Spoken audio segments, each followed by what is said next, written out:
So I came to the U.S. from Korea back in '89 when I was 11 with my whole family. We immigrated straight to the U.S. and moved to Georgia where my relatives were living.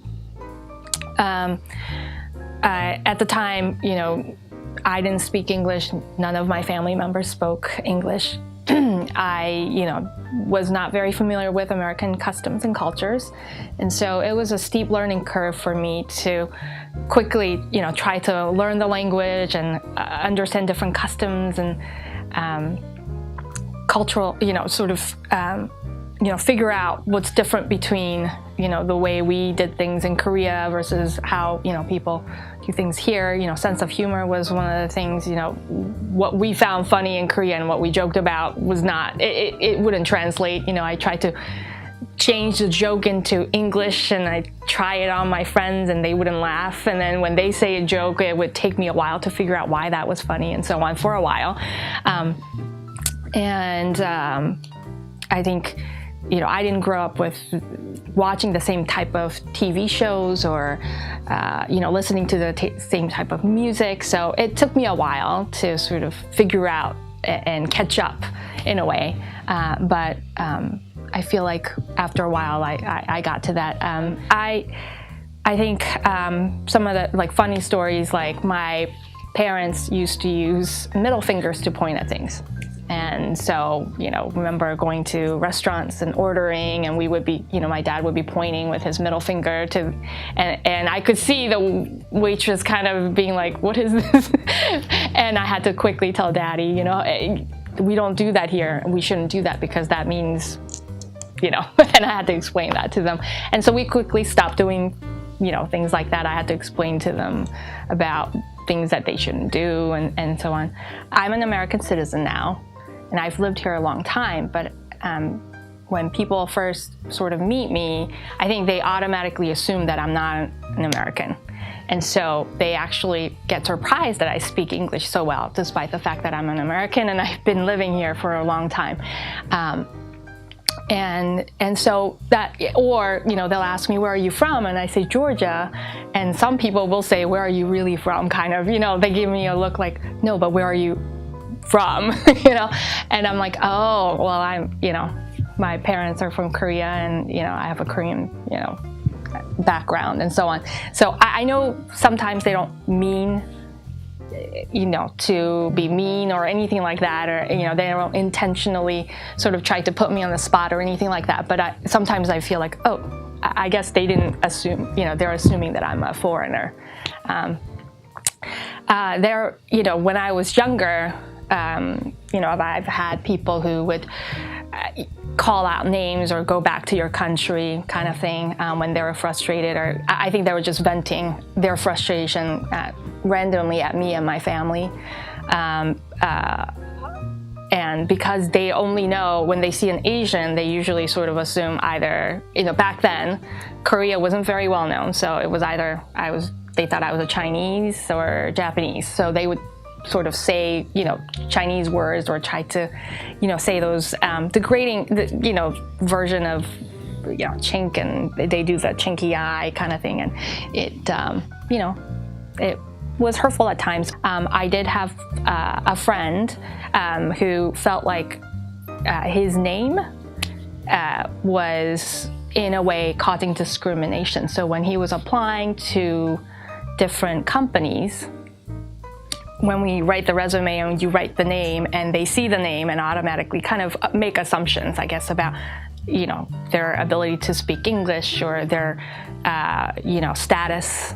And so he, when he became an American citizen, he decided to change his Korean last name into an American last name. So he went from Kim to Gold. Because Kim means gold in Chinese character. So, but he completely changed his name, so it was Americanized. And it, in a way, it kind of saddened me that he felt the need to change his name and, in a way, identity to feel like he would not be discriminated when people were reviewing his resume. So, those are some of the, things that I've seen. for me, I feel like I've gone through multiple iterations of cross-cultural, learning and so on. First one obviously was when I came to the U.S. and learning the American culture, and more so Southern culture in a way, because I moved to Georgia, and learning about different customs and so on. And I think that was more just because I needed to fit in and figure out how to live in the society. But as I grew older and when I went off to college, I got to actually help out with an inner city after school tutoring program that was offered through my church. And we were working with African American inner city kids. And so that, again, I was never really exposed to that kind of environment and that culture and some of the challenges that they were facing. And I think before, people had made, you sort of make these broad statements about a people group or ethnic group and so on, and how they are like, and those kind of had stayed with me. But actually working with inner city children and the situation they were in, it really just kind of shattered a lot of those ideas that had formed in me and helped me to see sort of what they were experiencing and some of the challenges that they were going through and things that I didn't see before. So I think making efforts to sort of learn about where they are, some of the customs, and a different situation kind of really opened my eyes to form a better understanding of and being more open, I think.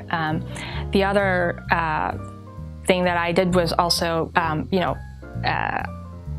later I also hosted like a Japanese, parties for Japanese expats who were here for different reasons. And it was also, again, it was an outreach program that I did with my friends.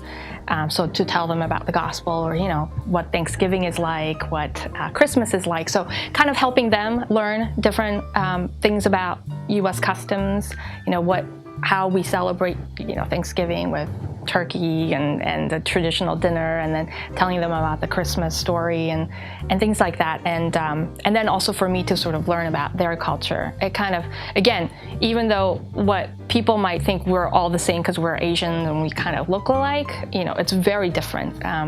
Their culture versus, my, Korean background versus what Japanese culture is like. So it, again, kind of forced me to kind of be more open. I'm not going to get into that, but there's a long history of division and hatred between the two groups, Japanese and Koreans.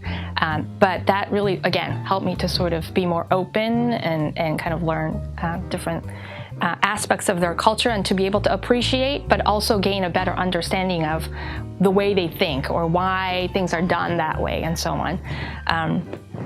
So again, that I feel like, as I get to interact with different groups, it really helps me to, just have a better understanding of the world, and that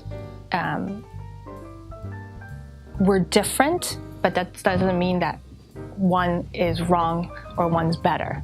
And so learning to sort of, work together in a way, and appreciate each other, I think has been helpful. I think there are some challenges though, because I don't completely understand. I've never experienced maybe some of that aspect, and it's hard for me to sort of understand fully why they think that way or why their custom is that way. And so there are challenges for me, and sometimes it doesn't make sense to me, but I think, trying to make effort to understand and appreciate, and at least be open, have an open mind about the differences that we all have, I think is something that I try to do more as I've grown up, and as I learn more about different people and groups and so on. My name is Young Hwang Bo, and now you know a little bit more about me.